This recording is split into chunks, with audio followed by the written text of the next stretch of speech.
Bonjour à toutes et à tous, bon réveil et bonne matinée en direct en notre compagnie sur Grand Lille TV lundi 13 janvier, il est tout juste 7h30 et voici donc le journal de la rédaction.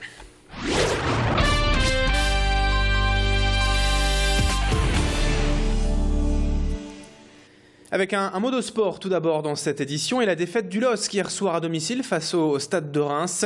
Et pour la reprise de la Ligue 1 en 2014, les Dogs n'ont pas franchement été brillants hier au Stade Pierre-Mauroy et ont laissé les Rémois s'imposer 2-1.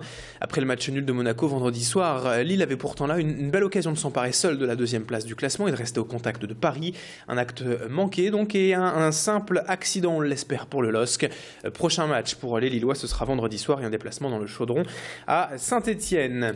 L'actualité en images également ce lundi et cette innovation technologique majeure développée par une jeune entreprise nordiste, une caméra radiométrique révolutionnaire qui permet de voir à travers les murs et les vêtements toutes sortes d'objets, qu'ils soient solides, liquides ou sous forme de poudre. Aujourd'hui, les portiques de détection que l'on voit dans les aéroports ou les prisons ne voient pas les objets non métalliques et c'est là l'innovation principale de cette caméra, capable donc de détecter tout type de matériaux tout en étant sans danger pour les personnes scannées car elle n'émet aucun rayonnement. Les images sont en fait obtenues grâce à un capteur sensible aux ondes hyperfréquences.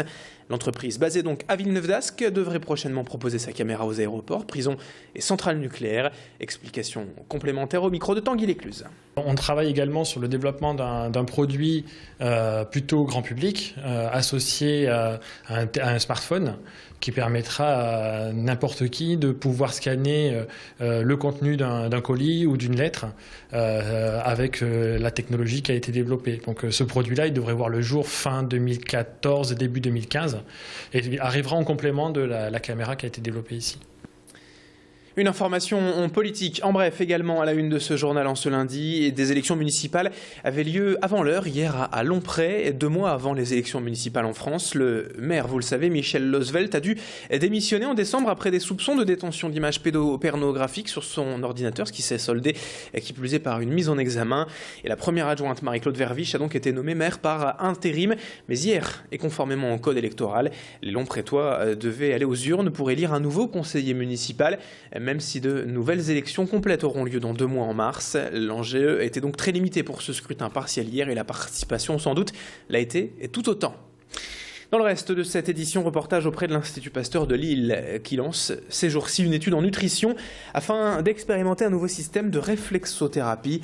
Le principe est simple, il s'agit de stimuler avec une lumière infrarouge une trentaine de points de réflexologie sur le corps à la manière de l'acupuncture. L'objectif n'est pas à tout prix de faire perdre du poids, mais de rééquilibrer l'alimentation en soulageant la frustration que procure souvent un régime. Cette technique serait notamment utile pour certaines personnes souffrant de surpoids pour lutter contre le grignotage. L'Institut Pasteur recherche donc des volontaires âgés de plus de 30 ans avec un IMC compris entre 27 et 35. Explication avec le témoignage d'une des participantes rencontrée par Macha Grunessen. J'espère que l'infrarouge, ça va m'aider à être motivée sans avoir un sentiment de frustration, quoi. En fait, c'est ça. C'est un petit plus. Voilà, c'est un petit plus et puis c'est une aide supplémentaire. Et puis, bon, je ne m'attends pas non plus à perdre 10 kilos en 3 mois, quoi. Le but, si j'arrivais à perdre 1 ou 2 kilos par mois, je serais déjà contente, quoi. Et toujours au chapitre santé dans cette édition, voilà une autre véritable innovation en termes de vaccination contre la coqueluche avec ce programme de recherche européen et dont fait d'ailleurs partie l'Institut Pasteur de Lille.